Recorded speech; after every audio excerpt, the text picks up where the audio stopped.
आता शनिवारी केंद्र सरकारनं कांद्यावरचं 20% निर्यात शुल्क काढलंय। या निर्यात शुल्कावरून आपल्या राज्याच्या विधिमंडळामध्ये देखील काहीशी चर्चा होताना दिसून आली आहे। केंद्र सरकारनं कांदा निर्यातीवरचं शुल्क काढल्यामुळे राज्याचे पणन मंत्री जयकुमार रावल यांनी केंद्राचं अभिनंदन केलं। मंत्री रावल म्हणाले की राज्य सरकारनं पाठपुरावा केला, त्यामुळे केंद्रानं आधी निर्यात बंदी काढली। निर्यातबंदी काढून $550 प्रति टन किमान निर्यात मूल्य आणि 40% निर्यात शुल्क लावलं। त्यानंतर किमान निर्यात मूल्य काढलं आणि 20% निर्यात शुल्क लावलं। आता हे 20% निर्यात शुल्क देखील केंद्रानं काढलंय।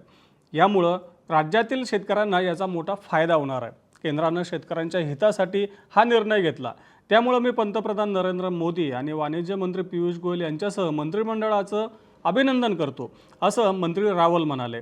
पण विरोधकांनी मंत्री रावल यांच्या या निवेदनाला विरोध केला। काँग्रेसचे नेते नाना पटोले म्हणाले की तुम्ही आता केंद्राचं अभिनंदन करता, पण जेव्हा केंद्रानं कांदा निर्यातीवर बंदी घातली होती आणि निर्यात शुल्क लावलं होतं, तेव्हा तुम्ही सभागृहात प्रस्ताव आणून निषेध का केला नाही? केंद्राच्या धोरणामुळे शेतकऱ्यांचं जे नुकसान झालं ते कोण भरून देणार? या नुकसानीची माहिती तुम्ही का देत नाही, असा प्रश्न पटोले यांनी उपस्थित केला।